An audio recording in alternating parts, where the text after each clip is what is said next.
بسم الله الرحمن الرحيم. هل أتى على الإنسان حين من الدهر لم يكن شيئا مذكورا إنا خلقنا الإنسان من نطفة أمشاج نبتليه فجعلناه سميعا بصيرا إنا هديناه السبيل إما شاكرا وإما كفورا إنا أعتدنا للكافرين سلاسل وأغلالا وسعيرا إن الأبرار يشربون من كأس كان مزاجها كافورا عينا يشرب بها عباد الله يفجرونها تفجيرا يوفون بالنذر ويخافون يوما كان شره مستطيرا ويطعمون الطعام على حبه مسكينا ويتيما وأسيرا إنما نطعمكم لوجه الله لا نريد منكم جزاء ولا شكورا إنا نخاف من ربنا يوما عبوسا قمطريرا فوقاهم الله شر ذلك اليوم ولقاهم نضرة وسرورا وجزاهم بما صبروا جنة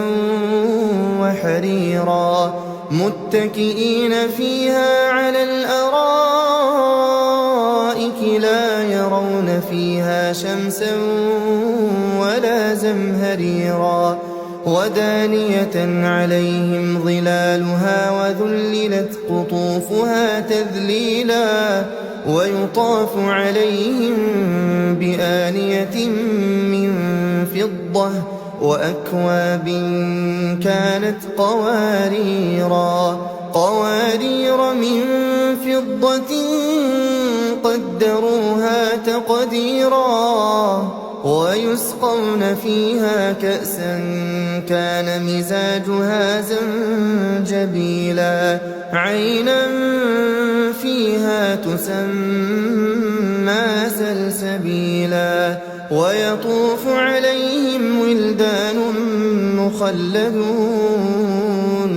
إذا رأيتهم حسبتهم لؤلؤا منثورا وإذا رأيت ثم رأيت نعيما وملكا كبيرا عاليهم ثياب سندس خضر وإستبرق وحلوا أساور من فضة وسقاهم ربهم شرابا طهورا إن هذا كان لكم جزاء وكان سعيكم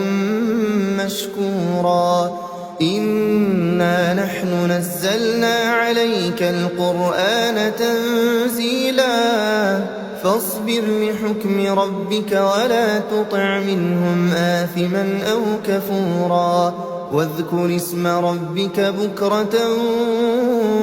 وأصيلا ومن الليل فاسجد له وسبحه ليلا طويلا إن هؤلاء يحبون العاجلة ويذرون وراءهم يوما ثقيلا نحن خلقناهم وشددنا أسرهم وإذا شئنا بدلنا أمثالهم تبديلا إن هذه تذكرة فمن شاء اتخذ إلى ربه سبيلا وما تشاءون